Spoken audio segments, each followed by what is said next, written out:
I mean, the specific example I give is above the King's Chamber in the Great Pyramid are 5 further chambers. And these chambers are roofed and floored with granite beams that weigh about 70 tons each. And there are hundreds of them. And these 70-ton granite beams, which to put in context, a 70-ton beam is equivalent in weight to 35 large SUVs. These 70-ton granite beams have been elevated to a height of more than 350 feet above the ground and carefully and precisely placed in position.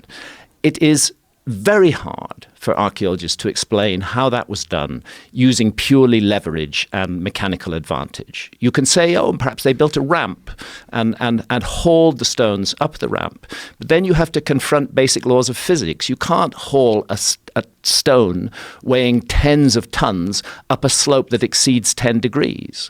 Then you start doing the calculation. How long a ramp do I need with a 10-degree slope to get to 350 feet above the ground? And the answer is you need a fucking long ramp, which should still be there, because it couldn't have been a sand ramp. It would have collapsed under the weight of those stones. It had to be as massive as the pyramid itself. So this begins to seem like an absurd idea, the idea that is foisted on us by archaeology.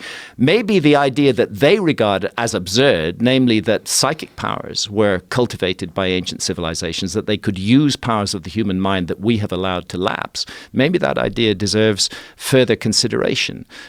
We have gone down a path of leverage and mechanical advantage. We're used to relying on machines, but we hear anecdotal reports of people who have telekinetic powers, who can move things with their minds, of people who have telepathic powers. And our automatic reaction is to just dismiss all of that because science says it's impossible, because science regards consciousness as local to the brain and doesn't see how it can exert itself outside of that. But maybe we should open up to those possibilities, that we're dealing with a very different kind of culture that used techniques that we have allowed to lapse. And maybe we could wake those techniques up again. Maybe the ability of human beings to do almost superhuman things is resident within all of us, but sleeping.